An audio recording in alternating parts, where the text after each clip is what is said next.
At 2:14 a.m., the living room motion sensor tripped.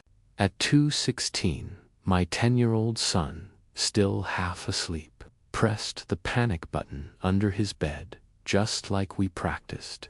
By 219, the police had Patricia Garrison in handcuffs, tangled in my blackout curtains, shrieking about emergency code compliance inspections. She'd crawled in through the unlocked window above the laundry room. Her reason? She said with complete seriousness that she had a hunch about unsanctioned LED bulbs. My name's David Mercer. I'm a widower working in IT support for a regional bank. I don't host barbecues, don't gossip at mailboxes, and don't mow the lawn every 3 days like the Maple Ridge HOA handbook passive-aggressively suggests. My house is quiet and private. My 10-year-old son, Jake, and I keep to ourselves, which apparently made us prime targets for Patricia Garrison, the self-declared property aesthetics coordinator of Maple Ridge. She decided that my family and our porch light were somehow a threat to community values. It started with notices slipped under my door at all hours. First came a warning about a non-compliant decorative gnome, which was actually a leftover Halloween skull I'd forgotten to put away. Then a $75 fine arrived for unsanctioned solar pathway lighting. The lights had been there when I bought the house 5 years ago. But Patricia insisted they violated subsection 12.4 of the lighting ordinance she'd personally written last month. She once rang my doorbell at 6:42 a.m. on a Saturday morning to scold me with an indignant tone about what she called seasonally ambiguous wreaths. The wreath in question was a simple eucalyptus circle my late wife had made years ago. Another time, she tried to enter my backyard, claiming she needed to measure the grass blades for compliance. When I told her to leave, she huffed dramatically and said she'd be back with proper documentation. She'd often be spotted crouched behind her hibiscus bushes with binoculars and a clipboard, whispering frantically into a walkie-talkie she insisted was directly connected to code enforcement. The code enforcement office later confirmed they'd never heard of her and certainly hadn't given her any communication device. Then came the late-night incidents that made me genuinely concerned. My trash cans would mysteriously end up knocked over every Tuesday night, spilling garbage across my driveway. My security camera cable was cut clean through with what looked like garden shears. That's when I decided to upgrade the entire system. I installed silent alarms on every entry point, infrared cameras with cloud backup, and most importantly, kid-level panic buttons in Jake's room and the hallway. I taught Jake exactly what to do if anyone ever entered our house uninvited. Press the button, lock the bedroom door, and hide in the closet. We practiced twice a week until it became second nature. Patricia's behavior escalated after I refused to attend her mandatory neighborhood beautification seminar. She started showing up at odd hours, measuring my mailbox height at 11 p.m., photographing my garbage bins from multiple angles at dawn.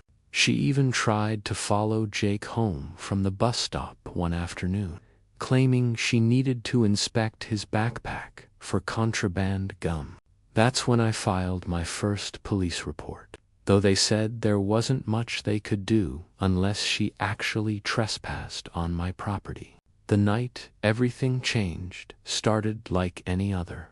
I put Jake to bed at 9:30, checked all the locks twice, and settled in to finish some work emails. Around midnight, I heard Patricia's distinctive voice from next door.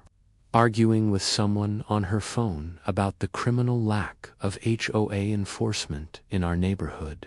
I should have known she was working herself up to something. By 2 a.m., I was sound asleep, completely unaware that Patricia had decided she couldn't rest, knowing I might be using a non-HOA approved brand of laundry detergent. Yes, she actually mentioned that specific concern to the police later. She approached my house wearing all black, which she later claimed was standard inspection attire. She brought a flashlight, a laminated HOA rulebook, and a digital camera to document what she called inevitable violations. She tried the front door first, then each window along the side of the house. The laundry room window, which I'd stupidly left unlocked after airing out the room earlier, became her entry point. She slid through like some kind of suburban raccoon on a mission, knocking over a bottle of fabric softener in the process. The motion sensor in the living room detected her immediately, sending an alert to my phone. But before I could even process what was happening, Jake had already reacted. My brave little guy had been on high alert ever since the backpack incident. The moment he heard the subtle beep of the motion sensor, which I'd programmed to make a specific sound, he pressed that panic button without hesitation. The silent alarm immediately notified the police with our predetermined emergency code for home invasion. I rushed to Jake's room to make sure he was safe and locked in. Through his door, I told him in a calm voice that he did exactly right and to stay put. Then I grabbed my phone to watch the security footage in real time. There was Patricia creeping through my living room with her flashlight, actually taking photos of my coffee table magazines and muttering about unapproved reading materials. She made her way to the kitchen, where she opened my refrigerator and started photographing the contents while making disgusted sounds about my choice of non-organic milk. The police arrived in exactly 4 minutes and 12 seconds. They entered through the front door I'd quickly unlocked for them, weapons drawn, shouting for the intruder to show themselves. Patricia, startled by their sudden appearance, tried to hide behind my curtains, but got tangled in the blackout fabric. As the officers pulled her free, she shrieked with an hysterical tone that this was an emergency code compliance inspection and she had every right to be there. She waved her laminated rule book at them like it was some kind of federal warrant. Once the police realized she wasn't a typical burglar, but an HOA board member playing discount secret agent, they called in their supervisor and started taking detailed statements. Patricia kept insisting she had implied consent to enter any property in the HOA jurisdiction for inspection purposes. The senior officer patiently explained that HOA rules don't override criminal law and breaking and entering is still a felony, regardless of what her little rulebook said. She argued with an increasingly desperate voice that she was protecting property values and maintaining neighborhood standards. The investigation that followed revealed Patricia had done this to 3 other families in the neighborhood. The Johnsons had reported strange footprints in their garden and missing pictures from their porch. Dewans had found their shed door mysteriously opened multiple times. The elderly Mr. Crawford had actually caught her in his garage, but thought he was imagining things due to his medication. None of them had cameras to prove it, but they all came forward once news of Patricia's arrest spread through the neighborhood group chat. I had everything on crystal clear, cloud-backed, high-definition video. The footage showed her checking windows, entering through the laundry room, searching through my home, and even showed her taking photos of what she called evidence of noncompliance. My lawyer, who I hired the next morning, said it was the most comprehensive documentation of breaking and entering he'd ever seen. He actually laughed when he watched the part where she got tangled in the curtains. The media picked up the story within 48 hours. The footage of Patricia crawling through my window aired on the local news under the headline, HOA President or Unhinged Trespasser. The clip of her shrieking, "This is my jurisdiction," while wrapped in my curtains became a viral sensation. Someone turned it into a TikTok sound that got over 3 million uses in the first week.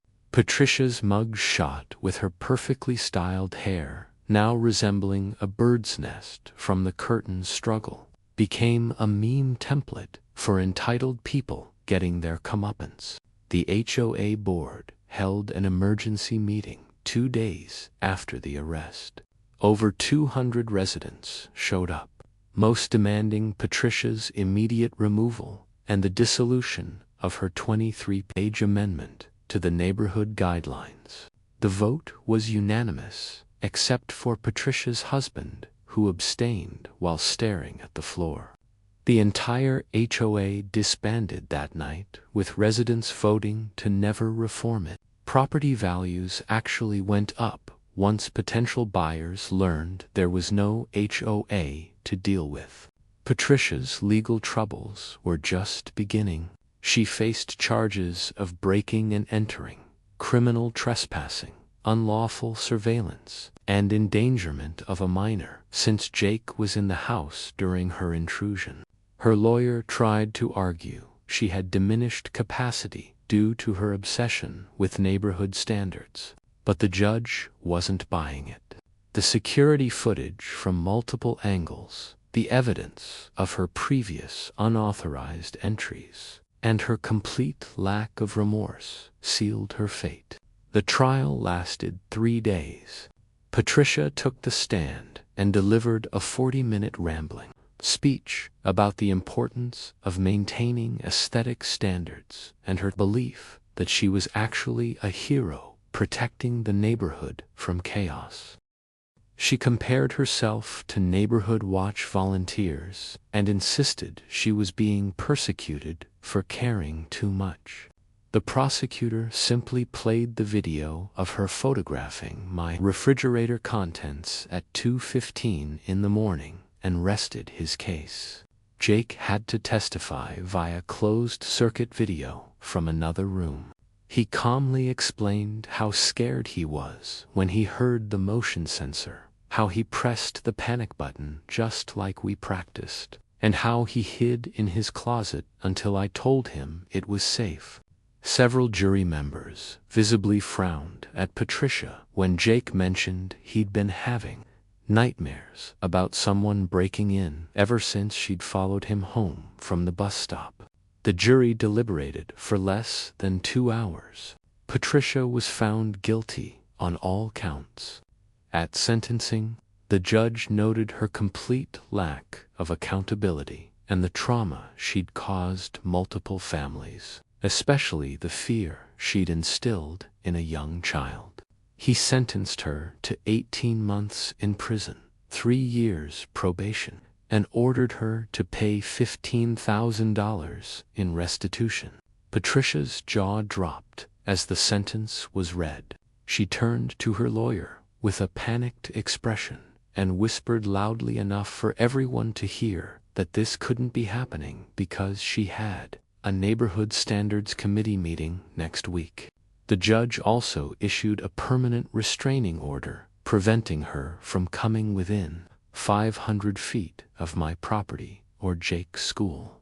She was banned from holding any position in any registered neighborhood association, HOA, or similar organization within the state for life.